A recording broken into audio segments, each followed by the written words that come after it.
Nosotros, los seres humanos, no podemos pagar ni un solo pecado que hemos cometido, a menos que sea con la muerte de nuestras almas, porque dijo Dios, el alma que pecare, esa morirá. Ezequiel 18:4. A partir de que el hombre cometió un pecado, dejando su estado de niñez, porque los niñitos al morir se van al cielo, porque ellos están en inocencia. Pero ya cuando el ser humano pierde la inocencia de un niño y adquiere el pleno conocimiento de sus actos y comete su primer pecado a pleno conocimiento de sus actos, la sentencia contra el pecado, que es la muerte, se aplica sobre el espíritu, el cuerpo y el alma. El espíritu muere de inmediato. La persona queda muerta espiritualmente por haber pecado. Su cuerpo entra en su propio e interno proceso de muerte. Ya es cosa de tiempo para el cuerpo. Eso es irreversible. La muerte física va a ocurrir. Pero cuando ocurre la muerte física, el alma que está metida en el cuerpo, nuestro yo, va a tener que partir a la eternidad. ¿En qué estado? ¿Estado de vida o estado de muerte? El alma está sentenciada a la muerte. Está viva, pero sentenciada a la muerte, porque cometió el pecado. El pecado le hizo entrar en el proceso de muerte, que inició con la muerte del espíritu. Va a continuar el proceso de muerte con la muerte física del cuerpo, y el proceso de muerte va a culminar con la muerte del alma. Entonces, muere el espíritu, muere el cuerpo y luego muere el alma. Antes que muere el cuerpo, tiene que ocurrir el arrepentimiento, que el hombre reconozca, que haga un cambio interno en la manera de pensar respecto de cómo se encuentra ante Dios. En el aspecto moral, él debiera cambiar su parecer. Si antes le parecía que él podía dejar de pecar, ahora tiene que cambiar ese parecer.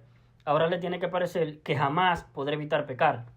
Luego, por haber pecado, el estado espiritual es: antes estaba vivo, pero ahora estoy muerto.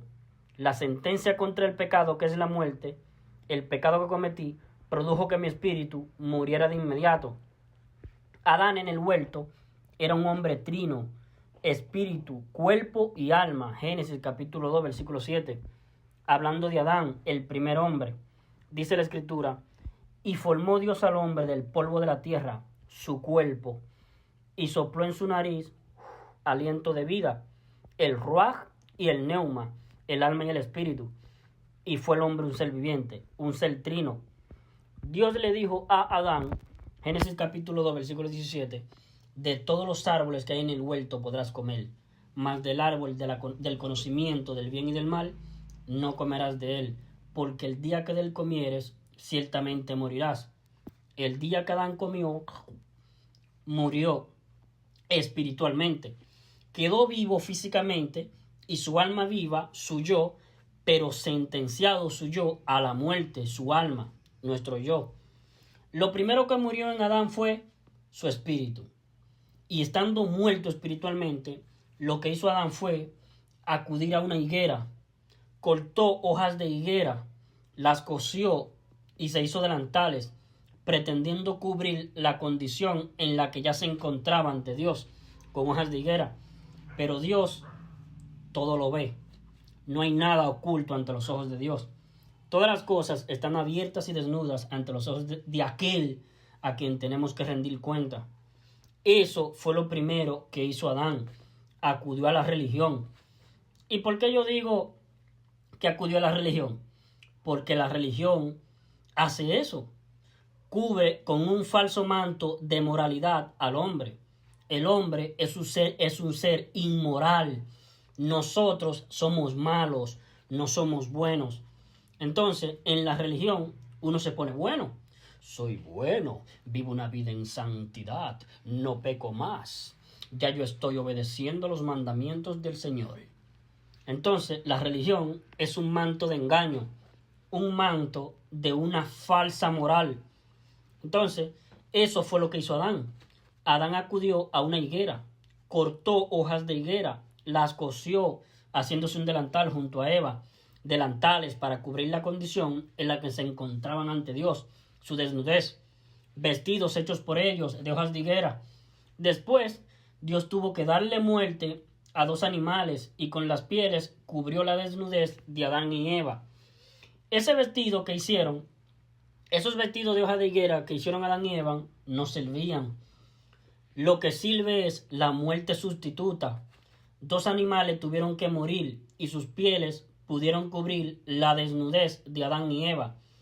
Desde ese momento, Adán y Eva entendieron que el pecado se paga con la muerte, vida por vida.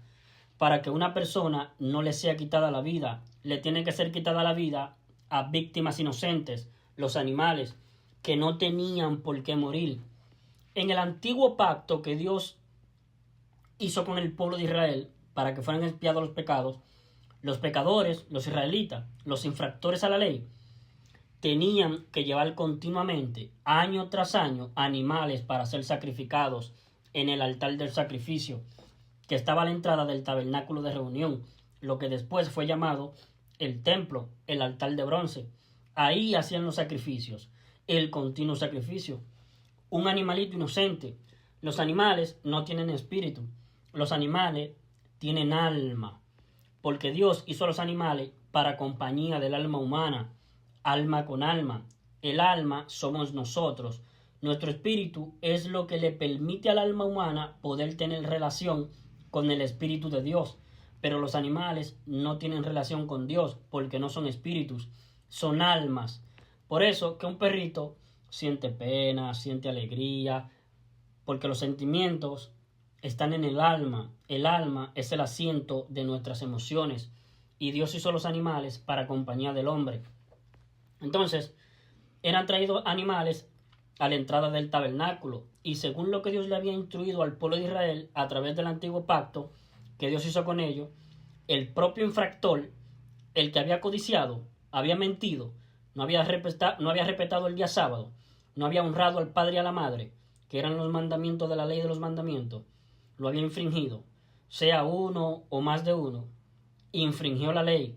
Entonces, para que no fuera objeto de la condena a la muerte, él, otra persona, que muriera el animal, en vez de que muriera yo, el infractor a la ley de los mandamientos, vida por vida, que le sea quitada la vida al animal, para que no le sea quitada la vida al infractor, a mí, yo pequé. Entonces, así había salvación de la muerte, expiación de los pecados, expiar, quitar los pecados a través del continuo sacrificio.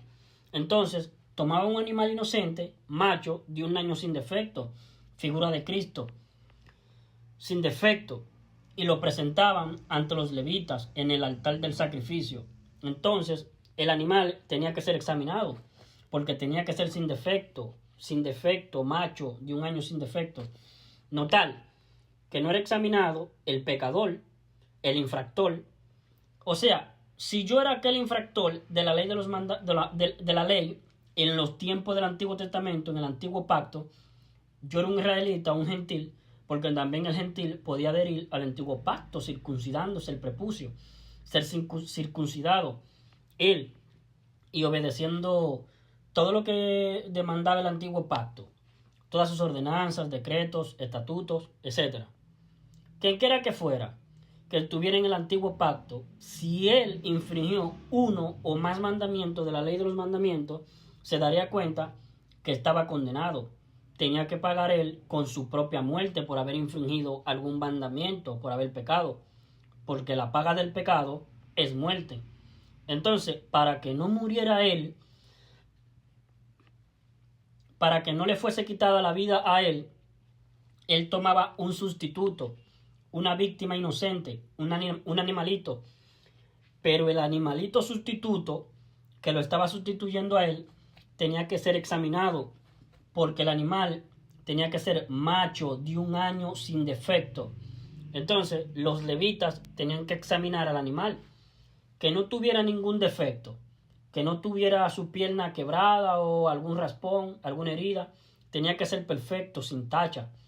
Repito, notar que era examinado, que no era examinado el infractor, el que había pecado, cometido el pecado, la infracción a la ley de los mandamientos. No, era examinado el sustituto, el sustituto tenía que ser sin defecto. ¿Me entienden?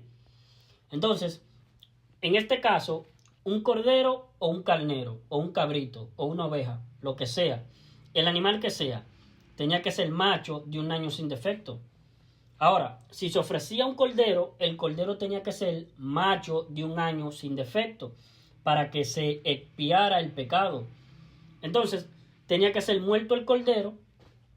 Entonces, el infractor, el que había cometido el pecado, el que había caído en, no sé, en no respetar el día sábado, guardarás el día de reposo, honra a tu padre y a tu madre, no cometerás adulterio, no fornicarás, no codiciarás, no mentirás. Los mandamientos de la ley de los mandamientos de Dios.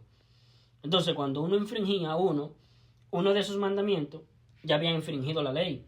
Entonces, él tenía que acudir a la ley de la expiación para que se expiara el pecado cometido, para que desapareciera, para que no existiera ese pecado, para que se pague el pecado, para que se pague el pecado. El pecado se paga con la muerte del que cometió el pecado o del sustituto. En este caso, el animalito inocente, un corderito o un carnero o una oveja, el animal que fuese, pero tenía que ser macho de un año sin defecto. Entonces, el que había cometido él o los pecados tenía que acudir a la ley de la expiación, donde se expiaban los pecados. El mecanismo de expiar, de que los pecados no existan más, que desaparezcan, que alguien pague con la muerte en vez de mí por los pecados míos, era una forma en que se estaba vislumbrando lo que un día haría Cristo en la cruz. Él iba a ser el Cordero de Dios que quitaría el pecado del mundo en forma completa. Entonces, el infractor, el pecador, tenía que presentar el Cordero, ofrecer el Cordero en sustitución de él. Yo había cometido los pecados, yo merezco la muerte, pero yo ofrezco una víctima mía que me está sustituyendo a mí conforme a lo que Dios había ordenado. Era un mecanismo de salvación por sustitución. Ya se estaba vislumbrando lo que sería el segundo pacto, el nuevo pacto, donde Cristo sería el sustituto. Era para que nosotros pudiésemos entender que sería un protoevangelio, un prototipo de lo que sería el evangelio definitivo de un nuevo pacto. Entonces, los levitas, sacerdotes, tenían que examinar el cordero, examinarlo. Si tenía alguna pierna quebrada, alguna herida, alguna situación de que el pelaje no estuviera bien. Cuando examinaban el cordero, entonces lo sacrificaban. Entonces, el infractor, o sea, yo había cometido los pecados, yo tenía que colocar mi mano sobre la cabeza en forma simbólica, sobre la cabeza del animal. Era un simbolismo en donde en forma simbólica se transferían o remitían los pecados míos. Si yo era aquel israelita o gentil que estaba en el antiguo pacto, y de alguna manera simbólica se transferían mis pecados al animal. Ahora, el animal era el método que había inventado Dios. Dios lo inventó y Dios quería que los hombres adhirieran a esta modalidad. Venía de parte de Dios. Había que hacer caso a Dios. Entonces, de alguna manera, ahora el animal se supone que había cometido los pecados. Eso no es lógico, pero era lo que pero era algo que se estaba haciendo para que se pudiera entender después lo que iba a suceder con Cristo, que a Cristo le iban a ser remitidos los pecados nuestros, los pecados de toda nuestra vida, todo nuestro paso por este mundo aquí en la tierra, para que se pudiera llegar a entender. Primero estaba este primer pacto, donde se estaba simbolizando lo que un día ocurriría con Cristo Jesús. Él sería el cordero, el animal ofrecido en propiciación de nuestros pecados. Entonces, los levitas, una vez que revisaban el cordero ofrecido, la ofrenda era una ofrenda del pecador que había cometido los pecados, para que sus pecados no los pagara él, los pagara este sustituto, este animal que tenía que ser perfecto, macho, de un año.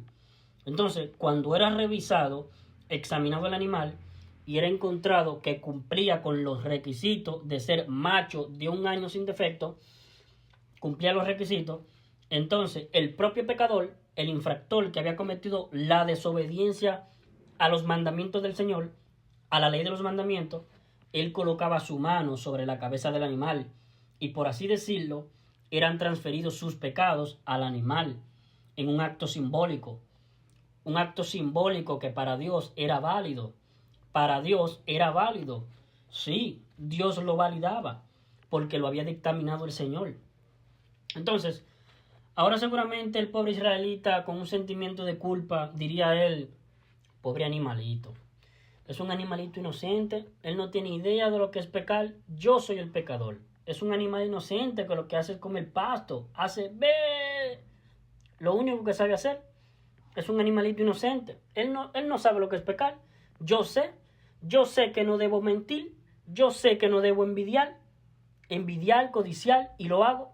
Y Dios me dice: no codiciarás, no mentirás, y yo sí he mentido, he codiciado, yo merezco la muerte, pero por mis pecados. Pero mis pecados, mi codicia, mis mentiras, se la voy a transmitir a este animal, como si él hubiese mentido, como si él hubiese codiciado. Alguien dirá: qué injusto esto, qué injusto es Dios. No, Dios es justo. Tú eres pecador, tú eres malo. Yo soy pecador, yo soy malo.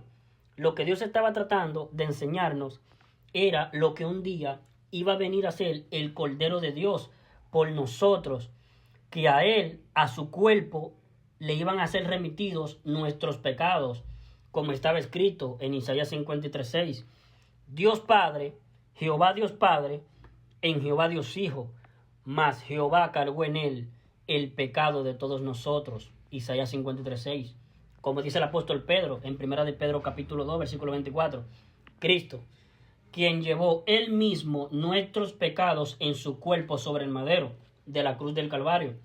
A él le fueron remitidos cual cordero. Entonces, había que ofrendar constantemente, porque el ser humano sabe, el que estaba en el antiguo pacto, que siempre se cometen pecados. Por lo tanto, era el continuo sacrificio, continuamente, año tras año. Cada integrante de aquel antiguo pacto tenía que estar ofreciendo ofrendas por sus pecados, ofrendando animales. Y eso demuestra que el ser humano siempre va a cometer pecados. No existe el ser humano que llegue a la sublimación moral.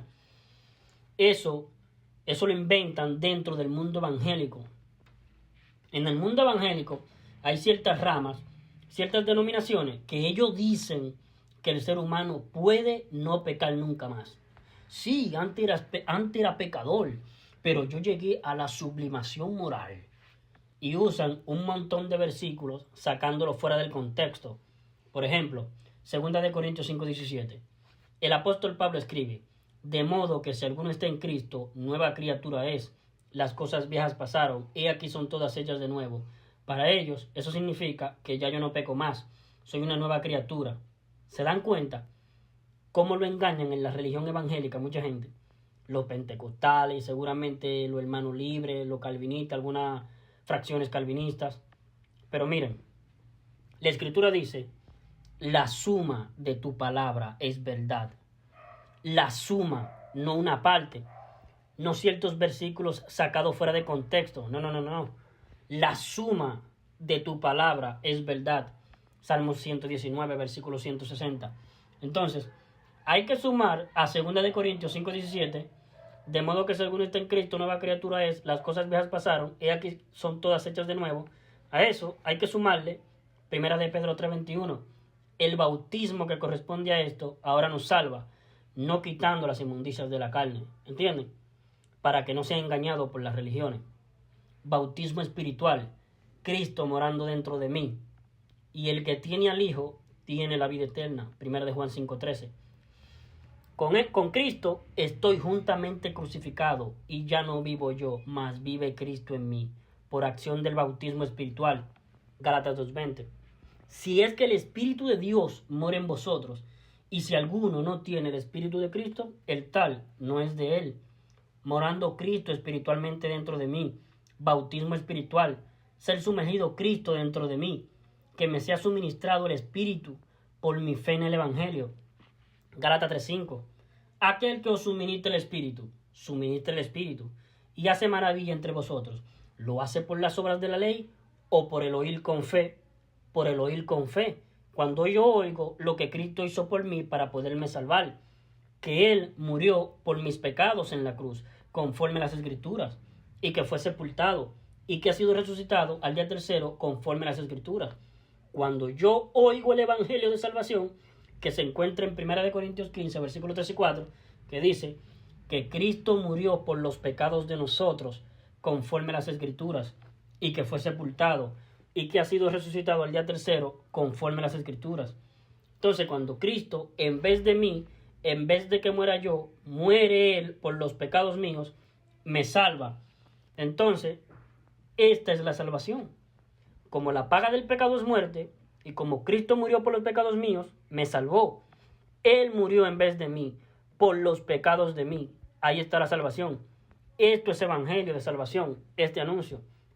Entonces, cuando yo oigo el evangelio, que Cristo murió por los pecados de nosotros, por los pecados míos, conforme a las Escrituras, y que fue sepultado, y que ha sido resucitado al día tercero, conforme a las Escrituras, yo digo, me salvó el Señor.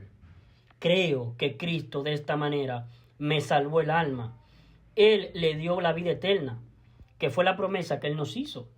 Entonces, cuando yo me convenzo de que este sacrificio de Cristo en la cruz ha sido todo suficiente para Cristo darme la vida eterna, entonces Dios me justifica por mi fe y me suministra el Espíritu Santo.